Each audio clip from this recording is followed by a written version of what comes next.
The room fell silent the moment Ivy Clark stepped into the will reading. Her gray linen dress and faded cardigan looked painfully out of place amid the sea of tailored suits and glittering jewelry. The marble floor reflected the chandeliers like frozen waterfalls, and the polished airs that filled the Thornne estate barely hid their sneers. "Is that the maid?" A man in a gold tie laughed, earning smirks from the crowd. Probably some ex-mistress looking for a payout. A young woman whispered to her friend. Ivy said nothing. She simply adjusted the strap of her worn cloth bag and stood at the back of the hall, quiet, poised, and invisible to them. She was a stranger who didn't belong in a world built on inheritance and pedigree. But they were wrong.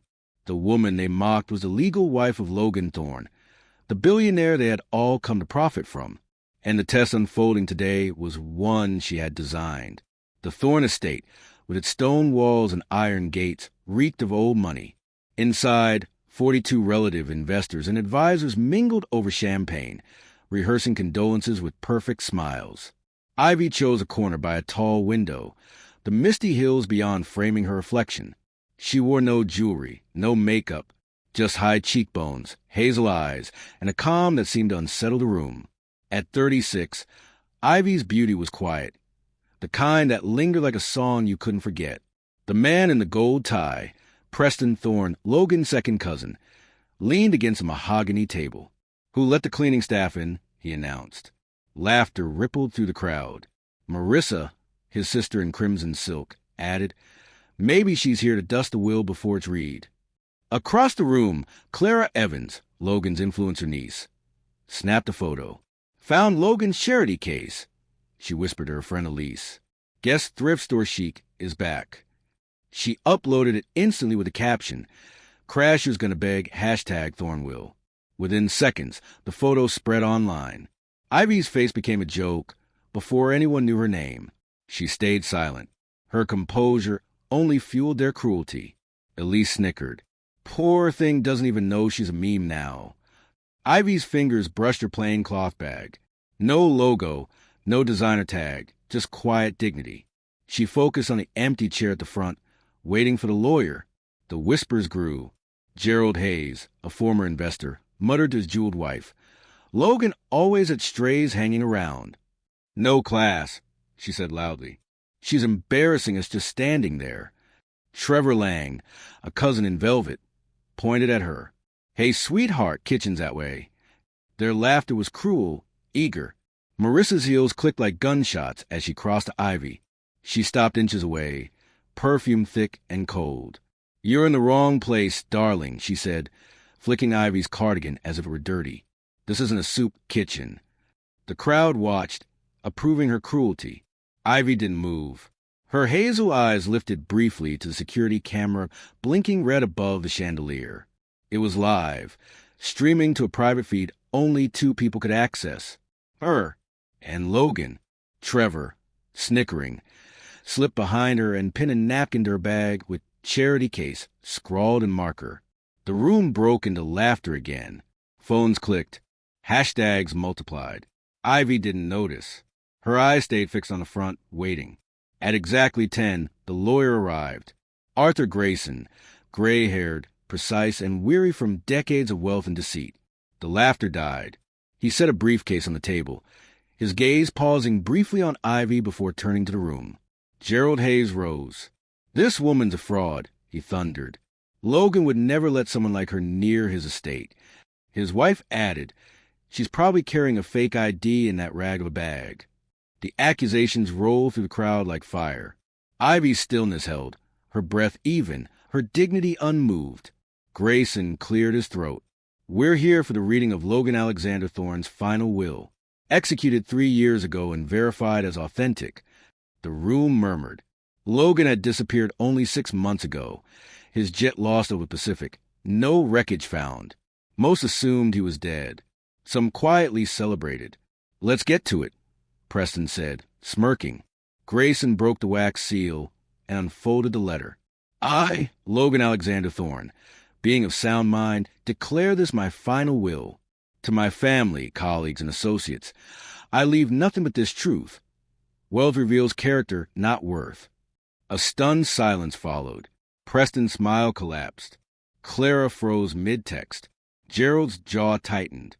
All my assets, Grayson continued, are bequeathed to the one person who stood by me without expectation. The one who loved me for who I was, not what I had. My wife, Ivy. The room erupted. Wife! Preston barked. Logan wasn't married.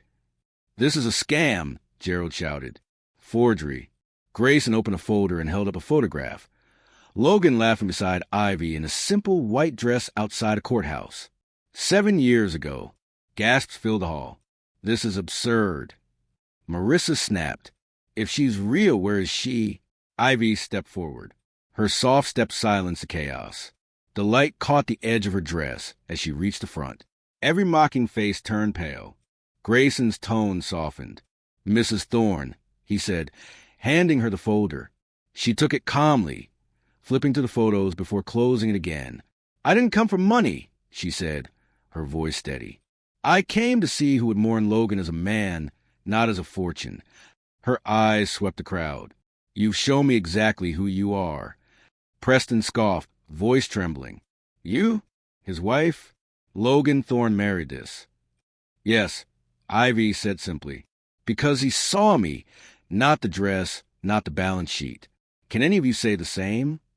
Clara folded her arms. Prove it. Anyone can fake a photo. Gerald nodded. We need more. Grayson opened his briefcase again. Marriage certificate. Witnesses. Joint accounts. Handwritten letters. Then he produced a USB drive. And this. He played the video. On the screen, Logan appeared, laughing, kissing Ivy on courthouse steps. Witnesses clapping. Date verified. The crowd's defiance cracked. Marissa's voice shook. You planned this, just to humiliate us. No, Ivy replied softly. To reveal you. She looked around the room, eyes glinting like steel. Logan wanted to know who would honor him, and who would only serve their greed. Trevor forced a laugh. A test? You can't be serious. But Ivy's hand dipped into her bag. She pulled out a small remote. Logan isn't dead, she said quietly, and he's been watching you the whole time. She pressed a button. The screen flickered again, this time a live feed. Logan Thornne sat in a dimly lit room, very much alive, staring into the camera. The time stamp read April 15th, 2025, 10:32 a.m. Gasps tore through the hall. Preston stumbled back, his gold tie now a noose around his throat. Clara dropped her phone, the screen cracking on the marble. Gerald's wife clutched his arm, whispering, No, it can't be. Logan's voice rolled to the speakers, low, steady, and sharp. You thought I was gone. You thought this was your chance to carve up my life like vultures. But I've been watching every word, every sneer, every lie. His piercing gaze shifted to the camera, straight at Ivy. You warned me they'd show their true colors, he said softly. You were right. Ivy's lips curved faintly, not quite a smile. She turned to face the crowd, her voice calm but cutting. Logan's plane crash was a cover. He needed to disappear, to see who would stand by him when the money vanished. The massive oak doors swung open, and there he was. Logan Thornne stepped into the room, alive, lean, his dark hair streaked with gray, his expression unreadable. No tailored suit, no gold watch. Just a man who had seen too much and returned to set things right. The crowd parted in stunned silence. Logan crossed the hall, his every step echoing like judgment itself. He stopped beside Ivy, brushing her hand lightly, grounding her. Then he turned to the sea of pale faces. She designed this, he said quietly. The will to reading the cameras, every detail. She wanted to know who would treat a stranger with respect, and who would mock her for not shining as bright as your greed. His eyes swept the room. Not one of you passed. Preston tried to speak, voice cracking. Logan, come on, we didn't know. She didn't say anything. Logan's glare froze in mid-sentence. She shouldn't have to. His tone dropped, deep and cold.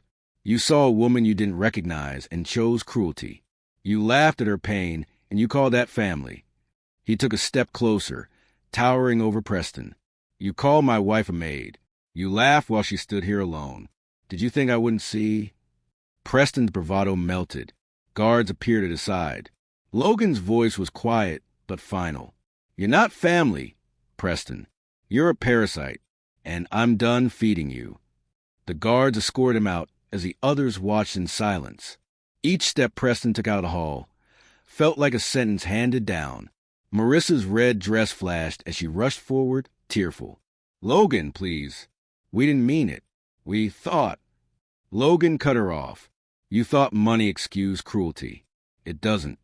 He nodded to Arthur Grayson. Read the addendum. The lawyer opened another envelope. Per Mr. Thorne's instructions, all individuals who mocked, insulted, or demeaned Mrs. Ivy Thornne, recorded by camera or witnessed by staff, are disinherited effective immediately. They forfeit all claims to the estate. Grayson began to read. Preston Thorne, Marissa Thorne, Clara Evans, Gerald Hayes, Lillian Ward, Trevor Lang. Each name landed like thunder. Faces blanched, protests broke, and one by one, guards led them away. You can't do this. Preston shouted from the hall. Logan didn't even turn. I just did. Clara clutched her crack phone, eyes wide. Logan, please, I was joking. It was just a post. Logan faced her squarely. You turned my wife into a joke to feed your followers. Now watch what truth does to lies. Grayson tapped his laptop. Clara's phone buzzed violently. On the wall screen, her social accounts collapsed in real time. Posts deleted. Sponsors vanishing. Follower counts plummeting. You're banned from every company I own, Logan said coldly. From every property I fund. From my life. Her phone hit the marble with a shattering crack. Guards let her out, her empire crumbling as fast as she had built it. Gerald's wife tried to argue, but Logan silenced her with a glance. You called my wife classless, he said quietly. And now you'll see what true class looks like. Walking away. The guards escorted them all out. The hall grew still, heavy with the echo of broken pride. Lillian's pearls lay shattered across the floor, trampled like the vanity they symbolized. Only a few remained now. Those who hadn't joined the laughter. Sarah Ellis, the nurse in the wedding video, sat trembling, eyes wet with emotion. Michael Reed, the quiet librarian who'd recognized Ivy upon entry, offered a respectful nod. And Anna, the groundskeeper who'd offered Ivy water that morning, stood silently near the door. Logan turned to them, his voice softening. You didn't mock her. You didn't judge. You simply saw her. That's what family means. He looked to Ivy, his tone gentle. You were right about everything. Ivy's gaze swept the room. The empty chairs, the overturned glasses, the scattered pearls. I didn't want to be right, she said quietly. I wanted them to be better. Her voice trembled, not with weakness, but with truth. People think wealth builds power, but it only reveals who they already are. Logan reached for her hand. And you're the only one who saw me when I had nothing. For the first time, Ivy smiled, a real one, small but warm. You never had nothing, she said. You just forgot what mattered. The chandeliers flickered above them as light spilled to the tall windows, the mist clearing to reveal the green hills beyond. The estate was silent now, cleansed. Grayson quietly packed his briefcase. It's all settled, Mr. and Mrs. Thorne.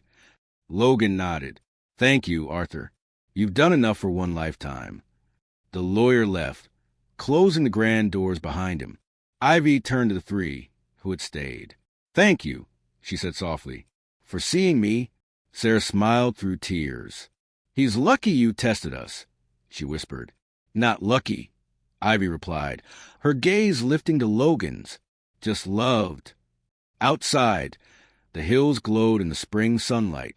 Inside, husband and wife stood together, unshaken, unmasked, unashamed.